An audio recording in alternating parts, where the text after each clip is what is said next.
Last week, you guys showed a ton of support on the tier list video I made ranking all 32 NHL teams on where I feel they stand heading into the 2023-24 season. So today, I have another tier list video for you guys where we're going to be ranking Calder Trophy candidates in 4 different tiers. Those tiers are favorite, finalist, dark horse, and long shot. There are a total of 16 names that I'll be ranking in this video, but if there's anybody that I don't have in here that you feel like has a shot at the Calder Trophy in 2024, let me know who those players are down below. If this is your first time checking out the channel and you want NHL content just like this all year round, hit that subscribe button. And with that being said, let's go ahead and start this video off with what in my opinion is the easiest decision that I will make in this video. The only player going in the favorite tier, Conor Bedard, the first overall draft pick from 2023. Conor Bedard really has everything going in his favor when it comes to winning the 2024 Calder Trophy. The amount of hype around this prospect has been insane, and not even just since he's been drafted, really for the past 2 years. This is a guy that has been viewed as potentially a generational talent. All eyes will be on Conor Bedard this season, which is definitely going to help his case when it comes to winning the Calder Trophy. He's going to be playing in the Blackhawks top 6. He's going to be on their top power play unit. Now, I have seen people make the argument that because he's going to be playing on what is expected to be a very poor Chicago Blackhawks team, that it's going to be difficult for Conor Bedard to put up big point totals. And while I do agree that the Blackhawks are probably going to be very bad, it's not like Conor Bedard's going to be playing on a line with fourth line scrubs. A potential line of Conor Bedard, Taylor Hall, and Lucas Reichel sounds pretty good to me. You could definitely start off your NHL career with worse line mates than that. And Bedard is the kind of player that no matter what level he's played at, and I don't expect that to change in the NHL because of how gifted and talented he is, because of all the attention he draws, he's going to make his line mates better. I'll honestly be genuinely surprised if Conor Bedard stays healthy and doesn't lead the NHL in rookie scoring. Next up on the list, we have Simon Edvinsson, the Red Wings' 6th overall draft pick from 2021. I'm going to put Edvinsson down in the long shot tier. Edvinsson spent the majority of this past season in the AHL for Grand Rapids, had a fine rookie season, did get the call up later on in the year to play his 9 games with the Red Wings, scored 2 goals in those 9 games, didn't look out of place. Unfortunately, Simon Edvinsson did suffer a shoulder injury that would require surgery. This surgery happened, I believe, in early May. The timeline given for his recovery was 4 to 6 months, so it's unclear if he's going to be ready to go to start the season. Even if he is, the Red Wings have a very crowded blue line. They have 7 defensemen who have a capita of 2.5 mil or higher. There's going to be a lot of internal competition for spots on that blue line, and when it comes to Edvinsson, coming off of a shoulder surgery, I would be surprised if he starts the season anywhere else other than Grand Rapids. So those are the main reasons as to why I view Simon Edvinsson as a long shot for the Calder in 2024. Next up on the list, we have Matthew Knies of the Toronto Maple Leafs, their 2nd round draft pick, 57th overall from 2021. We get a glimpse of Matthew Knies at the NHL level to finish out this past regular season, and a good chunk of games from him in the playoffs where I feel like he looked really good. In my opinion, Matthew Knies is the perfect dark horse candidate for the Calder Trophy, so that's the tier I'm going to place him in. Knies is expected to start the season in what is going to be a very talented Maple Leafs top 9. Now, is that going to be on the 2nd or 3rd line, maybe 1st line? Who knows? I would say probably 3rd line. I think Domi and Bertuzzi are going to get those left wing spots in the top 6. But if either of those guys go down with injury and Matthew Knies gets a chance to play on one of those top 2 lines and he sticks, I would not be surprised at all to see him have, maybe a 55-60 point season. Matthew Knies also has the advantage of playing in Toronto, which is the mecca of the hockey world. The spotlight is always going to be on you, no matter if you're a 4th liner or a 1st liner on the Maple Leafs, which of course can either be a good thing or a bad thing. But if Matthew Knies is putting up big point totals and contributing to wins, he's somebody who will definitely get a lot of love from the media, which in turn could help his Calder Trophy case. Next up on the list, we have Simon Nemec, defenseman for the New Jersey Devils, their 2nd overall pick from 2022. I'm gonna put Nemec in the long shot tier. Now, hear me out. I think Simon Nemec is going to be a beast. He's coming off of a very strong rookie season in the AHL. He was over a half point per game, looked good in the World Juniors as well. Some of the reasons as to why I'm viewing Nemec as a long shot for the Calder: the New Jersey Devils are very crowded on the right side of the blue line. Obviously, you have Dougie Hamilton and John Marino, who are both locks to make the team. They're going to be the 2 guys in the top 4. And then you have a guy like Brendan Smith, who played 60 games this past season for the Devils. They also traded for Colin Miller earlier this summer. He played 79 games for Dallas last season. So I definitely don't think you can say Simon Nemec is a lock to make the New Jersey Devils out of training camp. Now, because of how talented he is, I could definitely see a scenario where he has such a good camp in preseason where he's undeniable and the Devils put him on the opening night roster. But even if that does happen, aside from the fact that there is that internal general competition there for a spot on the roster, I don't even think Simon Nemec is going to be the best rookie defenseman on his team this season, which pretty much makes him winning the Calder Trophy impossible. And that point leads me to the next player on the list, Luke Hughes, defenseman for the New Jersey Devils, their 4th overall draft pick from 2021. Luke Hughes is definitely going in the finalist here for me. I think Luke Hughes is going to have an absolutely massive rookie season. If I was going to put anybody else in the favorite tier with Conor Bedard, that guy probably would have been Luke Hughes. After his season ended with Michigan, we got a glimpse of Luke Hughes at the NHL level to finish out this past regular season. He looked good in those 2 regular season games. I thought he handled the spotlight well in the handful of playoff games he got into as well. Luke Hughes has all the makings in the world of being a game-breaking defenseman for the New Jersey Devils. His skating ability is top-notch. He's so good at evading pressure from forecheckers and transitioning the puck up the ice quickly. His playstyle is going to fit absolutely beautifully on a young New Jersey Devils team that plays a fast, up-tempo style of game. Would not be surprised at all to see Luke Hughes put up 40 to 50 points as a rookie defenseman. Next up on the list, we have another defenseman here, Brandt Clarke of the Los Angeles Kings, their 8th overall draft pick from 2021. I'm going to go ahead and put Brandt Clarke in the dark horse tier along with Matthew Knies. Now, one thing I do want to clarify,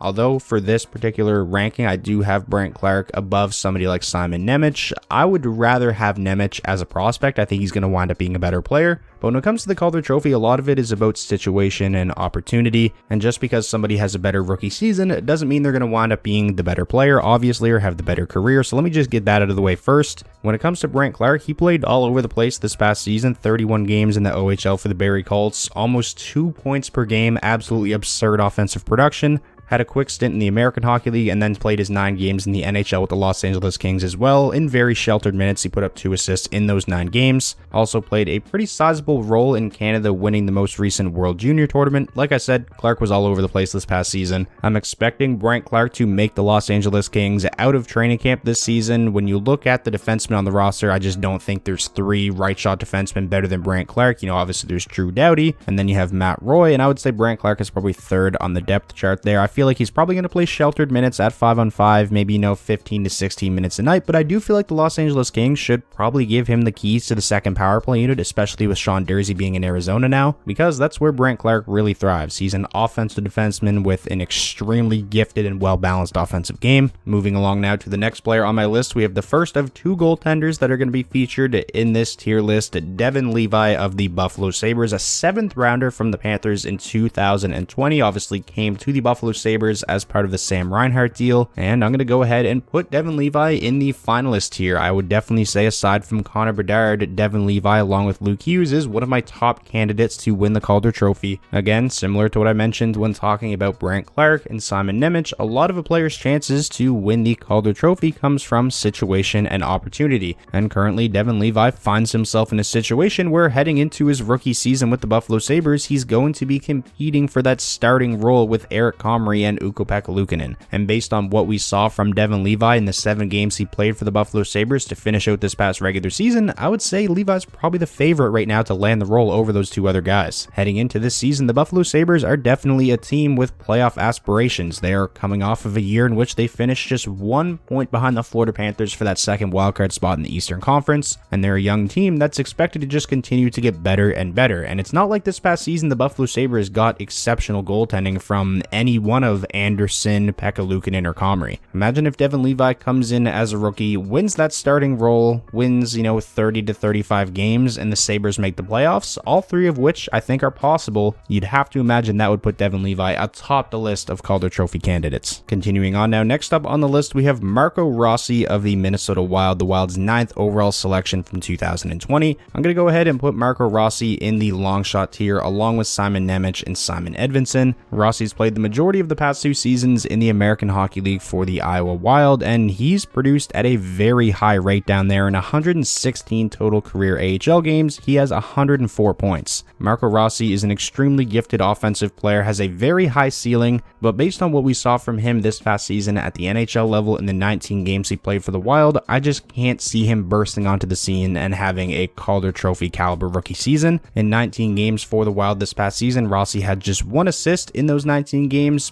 but it's not like Minnesota was really putting him in a position to succeed either. He was playing fourth line minutes, not playing with the most offensively gifted players, was getting little to no power play time. That's not an ideal situation for somebody with the play style of Marco Rossi. I do still think this is going to be a guy who has a very solid NHL career and be a really good player for the Wild, but I don't think we're going to really see that breakout happen until he gets an opportunity to, play in Minnesota's top 6. And based on the roster, the depth chart that they have heading into this season, I don't think that's going to be this year. Moving along now, next up on the list, we have Adam Fantilli, the Columbus Blue Jackets' 3rd overall pick from the most recent NHL draft, and Fantilli for me definitely goes in the finalist tier along with Luke Hughes and Devin Levi. The Columbus Blue Jackets had to be through the roof seeing Adam Fantilli fall into their lap with that 3rd overall draft pick. That's not to say that the Anaheim Ducks made the wrong decision drafting Leo Carlson 2nd overall, but man, Adam Fantilli has all the makings in the world of being a legit franchise centerman, and that is exactly the kind of player that the Columbus Blue Jackets have been looking for. There was a little bit of chatter after he was selected by the Blue Jackets that maybe he would go back to Michigan for his sophomore season, but that didn't last long. He has signed his ELC. He's going to be on the Blue Jackets this season, and when you look at the Blue Jackets depth chart currently, the only center I would say that's ahead of him right now on that depth chart is Boone Jenner. Adam Fantilli is going to be playing a key role this season for the Blue Jackets. He's likely going to have some pretty talented line mates, and although maybe he doesn't start the season as the #1 center on the Blue Jackets depth chart, I don't think any of us would be surprised if 5 to 10 games into the season, Fantilli proves that he is the best center on this roster, similar to Matty Beniers last season in Seattle. Next up on the list, we have the 2nd overall draft pick from 2023, Leo Carlson of the Anaheim Ducks, who I'm going to place in the dark horse tier.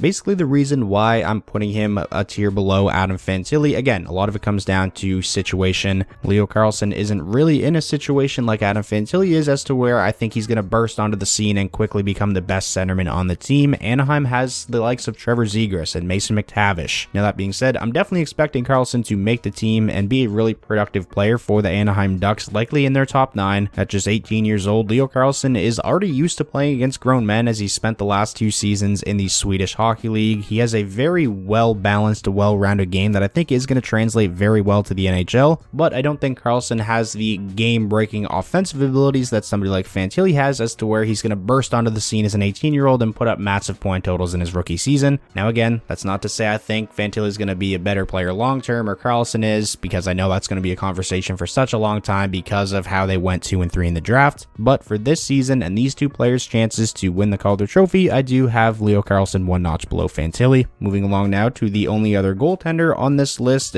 Dustin Wolf, who was a 7th round draft pick in 2019 by the Calgary Flames. I'm going to go ahead and put Dustin Wolf in the long shot tier. Now, this guy is easily the future in net for the Calgary Flames. Dustin Wolf has dominated every single level he's played at, really ever since being drafted. He's a 2-time WHL goaltender of the year, an AHL goaltender of the year, AHL rookie of the year. He's coming off of a season in the AHL where he posted a record of 42-10-2 with a .932 save percentage. Dustin Wolf really has nothing else to prove at the AHL level. He did make his NHL debut towards the end of this past season with the Calgary Flames, and of course he won that game and looked fantastic. Again, he's looked fantastic at every level. I feel like on a lot of other NHL teams, Dustin Wolf would probably be viewed as their starting goaltender heading into this season. That isn't really the case right now in Calgary, however, as Calgary does have 2 already established veteran NHL goaltenders in Jacob Markstrom and Dan Vladar. However, those 2 are coming off of pretty disappointing seasons, so I do feel like the door is open for Dustin Wolf to come into training camp, come into the preseason, and take somebody's job. The reason I have him as a long shot instead of, a dark horse or a finalist is because I have a lot of faith in Jacob Markstrom and his ability to bounce back. This past season was really an outlier for Markstrom when you look at the rest of his career as a whole, so that's the main reason as to why I don't view Dustin Wolf as a legit threat to win the Calder Trophy, because I don't think he's going to be the Flame starter. Again, I got a lot of faith in Markstrom's ability to bounce back, so it pretty much has everything to do with Markstrom and nothing to do with Dustin Wolf, who I think is a beast. Next up on the list, we have Logan Cooley of the Arizona Coyotes, their 3rd overall pick from 2022. And looking at the rest of the names on my list of players that we have left to rank after Logan Cooley, I think Logan Cooley might be the final player that goes into the finalist here, along with Luke Hughes, Devin Levi, and Adam Fantilli. So those are really my top 5 candidates, I guess you can say, for the Calder in 2024, headlined by Bedard, and then Hughes, Levi, Fantilli, and Cooley. Logan Cooley is another guy who, like Adam Fantilli, I feel like is in a situation as to where I wouldn't be surprised if 5 to 10 games into the season, Cooley proves that he is the best centerman on the Arizona Coyotes roster. Logan Cooley is a guy with all the makings of being a top-line centerman at the NHL level, game-breaking offensive ability, and he's not one-dimensional either in terms of, he's labeled as a playmaker or a goal scorer. I feel like he's a dual threat there for sure. He's coming off of a monster season in the NCAA for the University of Minnesota, where he put up 60 points in 39 games. He was one of the 10 finalists for the Hobey Baker Award, which was won ultimately by Adam Fantilli. This is a guy that Arizona Coyotes fans should be extremely excited about, and me, just as a fan on the outside looking in, not a fan of the Coyotes, but a fan of the NHL, I'm really excited to potentially see a duo of Logan Cooley and Clayton Keller on the same line. That sounds like a lot of fun, and also sounds like a lot of points. Continuing on now, next up on the list, we have Shane Wright, the 4th overall draft pick by the Seattle Kraken from 2022, and some people may disagree with me on where I rank him here because of where he was drafted, but I'm going to go ahead and put Shane Wright as a long shot, and a lot of it just has to do with the fact that the Seattle Kraken are a very deep team. I don't think there's any guarantee that Shane Wright makes the opening night roster out of training camp, and when it comes to the other 3 players that I have in the dark horse category, Matthew Knies, Brant Clark, and Leo Carlson, I think it's safe to assume all 3 of those guys are going to make the opening night roster. I still think Shane Wright is a fantastic prospect with a very bright future, but I just don't really see him playing all that massive of a role, if any role at all, for Seattle this season, so that's why I have him in the long shot tier. And also, I feel like Seattle proved this past season that they have no problem with playing a very patient game when it comes to Shane Wright and not rushing him at all. Moving along now to the next player on the list, we have David Jiricek, the Columbus Blue Jackets 6th overall draft pick from 2022, and I'm going to go ahead and put David Jiricek in the dark horse category. I'm kind of breaking my own rule here because I don't think there's any guarantee he makes the Blue Jackets opening night roster. They have 7 defensemen on one-way contracts, 7 defensemen who make $2 million or more against the cap, but I am a huge fan of Jiricek's game, and I'm going to go out on a limb and make a prediction that he beats out some of those veteran defensemen and earns a spot on the Blue Jackets opening night roster. I think he's that good. I think he's NHL ready. He's coming off of a very strong rookie season in the AHL, 38 points in 55 games. Jiricek is a two-way beast. If you watched the 2023 World Juniors, then you were probably just as impressed as I was with Jiricek's game. Two-way dominance. He was a complete monster for the Czechs throughout the entirety of the tournament. Based on the moves the Columbus Blue Jackets have made throughout the offseason, I feel like they've made it clear that they want to be competitive. They want to try and win some games. They don't want to be in the basement of the league again. And when that's the direction your team's heading, when you want to win games, sometimes you got to make some tough decisions, and I'm expecting David Jiricek to win a roster spot over some already established NHLers. Continuing on now, next up on the list, we have Jacob Pelletier of the Calgary Flames, their 26th overall draft pick from 2019, played 24 games with the Flames at the NHL level this past season, put up 7 points in those games, and I think for the most part looked good. I think Flames fans were definitely impressed. Still eligible for the Calder Trophy, of course, as he just missed that 25 game cutoff. I'm definitely expecting to see Jacob Pelletier get a lot more opportunity to play a significant role with the Flames this season under a new head coach. As we all know, Daryl Sutter, he's one of them old school coaches, and even if a rookie comes in and plays a good game, they still got to pay their dues in the bottom 6, all that kind of stuff. Pelletier's a guy who may be undersized, but definitely doesn't play like it. He's a high motor player, isn't afraid to go to those dirty areas. A lot of offensive upside there. In 101 career American Hockey League games, he's got 99 points. I think the opportunity is definitely going to be there for Pelletier to earn a top 9 role, and he's somebody that I definitely think in a role like that can be extremely productive offensively. And now for the final player we're going to rank in this tier list, we have JacobEvangelista, a second rounder by the Nashville Predators in 2020. And although he might not have the name recognition as a lot of these other prospects, I'm going to go ahead and put him in the dark horse category. Evangelista is another one of those guys like Jacob Pelletier who just barely missed the cutoff of games played to still be eligible for the Calder the following season. He played 24 games this past season for the Predators and was really productive in those 24 games. He had 15 points. Nashville had some sneaky good young players be extremely productive this past season, Evangelista being one of those guys, and then of course Thomas Novak and Juuso Parssinen. Evangelista is expected to play a top 9 role this season for the Nashville Predators, and I think he's a guy that we could see put up a lot of points, man. And although points aren't everything, when it comes to the Calder Trophy race, points are what is going to bring the eyes on you. This is a guy who had 111 points in his final season with the London Knights in the OHL. NHL, and this past season before being called up to the Predators with the Milwaukee Admirals in 49 games, he had 41 points. So that is going to wrap up this video. Those are my Calder Trophy rankings for the 2023-24 NHL season. Like I said at the beginning, if there was any prospect that I didn't cover in this video that I didn't rank that you feel like has a chance to win the Calder or at least should have been included, let me know who those prospects are down below in the comments. If you guys enjoyed today's video and you want to see more tier lists in the future, be sure to leave the video a like. That is the best way to show your support. And most importantly, if this is your first time coming across the channel and you want NHL content just like this all year round, hit that subscribe button and I will talk to you all soon.